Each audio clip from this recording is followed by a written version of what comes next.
Hi అండి అందరికీ. అందరు ఎలా ఉన్నారు? బాగున్నారా? మేమైతే బాగున్నానండి. మీరందరూ బాగుండాలని అయితే మనస్ఫూర్తిగా కోరుకుంటున్నాను. ఈరోజు ఏంటంటే సింపుల్గా ఎగ్ బిర్యానీ నా స్టైల్లో నేను ఏ విధంగా చేస్తానో ఇంట్లో ఎప్పుడు అదే అయితే మీకు చూపించాలని అయితే వీడియో షూట్ చేస్తున్నానండి. అందరూ వీడియో మాత్రం స్కిప్ చేయకుండా చూడండి. ఎవరైనా చేసుకోవచ్చు, బ్యాచులర్ కానీ ఏవైనా కొత్తగా మ్యారీడ్ అయిన వాళ్ళు కానీ వంటలు ఎక్కువ రాని వాళ్ళైనా చూసి అయితే ఈజీగా చేసుకోవచ్చు. ఈజీ మెథడ్లో అయితే నేనైతే ఎగ్ బిర్యానీ చేయబోతున్నానండి. చూడండి, అందులో ఎగ్స్ అయితే ఫస్ట్ బాయిల్ చేసి పక్కన పెట్టుకున్నాను. మసాలా దినుసులు, ఆనియన్స్, పచ్చిమిర్చి అవన్నీ కట్ చేసి పెట్టుకున్నాను కదా. ఒక గిన్నె అయితే పెట్టి అందులో ఆయిల్ వేసేసి పచ్చిమిర్చి, ఇవి ఉల్లిగడ్డ, పచ్చిమిర్చి, మసాలా అంతా అయితే అందులో వేస్తానండి. వేసేసిన తర్వాత చూడండి, ఆయిల్ హీట్ అయిన తర్వాత అయితే వేయాలి. బగారా ఆకు వేసాను, మసాలా వేసాను, కొత్తిమీర, కల్యమాకు కూడా వేసాను, పచ్చిమిర్చి. అందులోనే ఎగ్స్ ఏంటంటే ఫస్ట్ ఆయిల్లో ఫ్రై చేయకుండా నేనైతే ఏం చేశానంటే, ఈ పోపు వేస్తాం కదా మనము, ఆనియన్స్, మసాలా అవి పోపు వేసినప్పుడు అందులోనే ఆయిల్లోనే ఎగ్స్ అయితే వేసానండి. ఎగ్స్ వేసిన తర్వాత అవి కొంచెం రెడ్ కలర్లో వచ్చే వరకు అయితే దాన్ని ఎగ్స్ అయితే అందులో ఉంచాను. చూడండి, ఆ విధంగా వచ్చేటట్టు ఈ లోపైతే నేను మిక్సీలో కొంచెం గ్రేవీ కోసం అయితే ఆనియన్స్, పచ్చిమిర్చి, మసాలా, ధనియా పౌడర్ అవి అన్నీ మిక్స్ చేశానండి. ఇందులో ఇప్పుడు ఆయిల్లో ఎగ్స్ కొంచెం రెడ్ కలర్ వచ్చే వరకు ఫ్రై అయిన తర్వాత ఎగ్స్ అయితే తీసి పక్కన పెట్టుకోవాలండి. ఎందుకంటే అందులో వేసి మిక్స్ చేస్తే కొంచెం మెత్తగా విరిగిపోయే అవకాశం ఉంటుంది కాబట్టి ఎగ్స్ తీసి పక్కన పెట్టుకున్న తర్వాత ఈ మిక్స్ చేసిన కదా అందులో ఆనియన్స్, పచ్చిమిర్చి, మసాలా అవి మిక్సీ పట్టానండి. కొంచెము గ్రేవీ కోసం, గ్రేవీ లాగా ఉంటుందనేసి దాన్నైతే ఈ పోపులో అయితే యాడ్ చేశానండి. అందులో కొంచెం తగినంత సాల్ట్ వేసేసి అందులోనే అల్లము, సాల్ట్ వేసి అయితే కలిపి, పసుపు కూడా వేసానండి.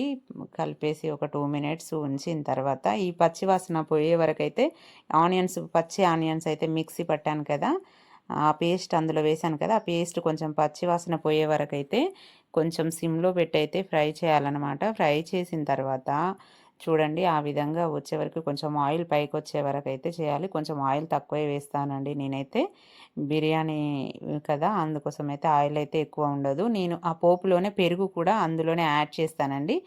పెరుగు యాడ్ చేసేసి మిక్స్ చేసి అందులోనే కారము, మసాలా, ధనియా పౌడరు అన్నీ కూడా అందులోనే యాడ్ చేసి సింపుల్గా అవుతుందండి. ఈ విధంగా ఒకసారి ట్రై చేసి చూడండి, మీరు కూడా ఖచ్చితంగా నచ్చుతుంది. బర్డ్ ఫ్లూ కదా అండి, దానికోసం అయితే ఇప్పుడు బర్డ్ ఫ్లూ చికెన్ తినే అవకాశం లేదు కాబట్టి నేనైతే కొంచెం స్పైసీగా నోరుకి టేస్ట్గా ఉంటుందనేసి తినాలనిపించి ఈ విధంగా ఎగ్ బిర్యానీ అయితే ఇంట్లో చేశానండి. మా వారు ఎగ్ బిర్యానీ చేస్తాను అని చికెన్ తీసుకురా అంటే తీసుకురావడం లేదు కాబట్టి తినొద్దని అంటున్నారు కాబట్టి నేను ఈ విధంగా తిందామనేసి ఇదైతే ట్రై చేశాను. అది నేను ఇప్పుడు వేసింది అయితే మసాలా అండి, ధనియా పౌడర్, మసాలా అందులోనే యాడ్ చేశాను. అట్లా పెరుగు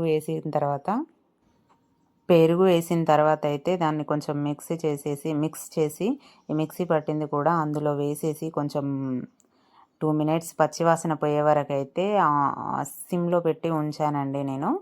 సిమ్లో పెట్టి ఉంచితే ఈ విధంగా చేస్తే కొంచెం జ్యూసీగా కొంచెం గ్రేవీ టైప్లో ఉంటుంది. మరి రైస్ పొడి పొడిగా కాకుండా దీంట్లోకి ఏంటంటే మరి ఈ కర్రీ లేకుండా ఓన్లీ మజ్జిగ చారుతోనే తినేటట్టు కొంచెం స్పైసీగా, జ్యూసీగా, పొడి పొడిగా కాకుండా రైస్ అనేది బాగుంటుందండి.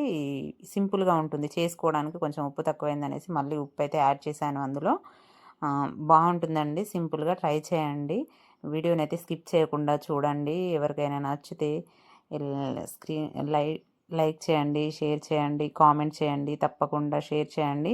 మీరు ఈ విధంగానే సపోర్ట్ చేయాలని అయితే నేను ఎప్పుడు కోరుకుంటున్నానండి. ఇలాంటి మరిన్ని వీడియోలు అయితే ఖచ్చితంగా షేర్ చేస్తానండి. అందులో రైస్కి తగినంత వాటర్ అయితే పోసానండి. వాటర్ ఏంటంటే ఒక గ్లాస్ రైస్ తీసుకుంటే 2 గ్లాస్ అయితే వాటర్ యాడ్ చేయాలండి. అప్పుడే కొంచెం మనకి రైస్ అనేది పొడి పొడిగా వస్తుంది. 2 గ్లాస్ వాటర్ యాడ్ చేసిన తర్వాత అందులోనే ఇప్పుడు కడిగి ఒక హాఫ్ అన్ అవర్ నానబెట్టానండి నేనైతే. రైస్ కూడా అందులో వేసేసాను. రైస్ అందులో వేసిన తర్వాత మూత పెట్టేసి కొంచెం అది మనం మామూలుగా రైస్ వండుకుంటాం కదా, ఆ విధంగానే వచ్చే వరకు ఉంచి రైస్ కొంచెం హాఫ్ బాయిల్డ్ అయిన తర్వాత దాంట్లో అయితే ఎగ్స్ వేయాలండి. ఎగ్స్ అందులో వేసి కలపకుండా ఇప్పుడు వేసిన తర్వాత మిక్స్ చేసేసి ఎగ్స్ పైన పెట్టానండి అంతే. నేను కింద రైస్తో పాటు అయితే రైస్ వేసేటప్పుడు వేయలేదు, స్టార్టింగ్లో పోపులో కూడా వేయలేదు. ఏంటంటే అవి మనకి ఎగ్స్ విరగకుండా ఉంటాయి, మనకు కనబడే విధంగా ఉంటాయి. అవి కింద రైస్ కింద వేసామనుకోండి, మనం తీసేటప్పుడు ముక్కలయ్యే అవకాశం ఉంటుంది కదా, అంత విచ్చుకపోతుంది కదా ఎగ్ అనేది. దానికోసం అయితే నేను ఎగ్ పైనే వేసానండి. ఎగ్ పైన వేసేసి కొత్తిమీర కొంచెము పైన యాడ్ చేశాను.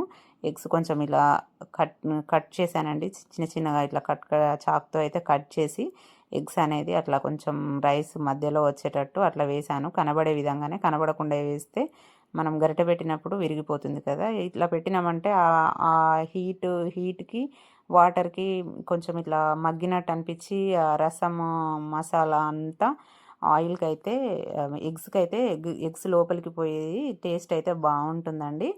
చూడండి ఏ విధంగా రైస్ అయితే రెడీ అయిపోయింది. ఎగ్ బిర్యానీ రెడీ అయిపోయిందండి. వేడి వేడి ఎగ్ బిర్యానీ అయితే రెడీ. దీనికి కాంబినేషన్లో మజ్జిగ చారు అయితే చేశానండి. ఈ రైస్ ప్లేట్లో పెడుతుంటే మాత్రం నాకైతే ఒక డైలాగ్ గుర్తుకొచ్చిందండి. నేను డైట్ చేయను, నాకు ఫుడ్ ఇష్టం, నాకు తినడం ఇష్టం అనే డైలాగ్ అయితే గుర్తుకొచ్చింది నాకు. ఎగ్ చూడండి, ఎగ్ బిర్యానీ, దానికి కాంబినేషన్లో అయితే మజ్జిగ చారు, ఆనియన్స్, లెమను ఇలా తింటే ఉంటుంది, సూపర్ ఉంటుంది కదండి. ఇట్లా చేసి పెడితే తినకుండా ఎవరు ఉంటారు. నాకైతే చాలా బాగా నచ్చింది. సూపర్ టేస్టీ అండి, సింపుల్ సూపర్ అండి, ఈజీగా చేసుకోవచ్చు. ఎవరైనా ట్రై చేసి చూడండి. ఆ వీడియోనైతే స్కిప్ చేయకుండా చూడండి. ఓకేనా ఫ్రెండ్స్, ఇలాంటి మరెన్నో వీడియోలు అయితే అప్లోడ్ చేస్తాను. నన్ను ఖచ్చితంగా సపోర్ట్ చేయండి. వీడియో చూసి లైక్ చేయడం మాత్రం మర్చిపోవద్దు. లైక్ చేయండి, షేర్ చేయండి, కామెంట్ చేయండి, సబ్స్క్రైబ్ చేయడం మర్చిపోవద్దు. ఓకేనా ఫ్రెండ్స్, బాయ్.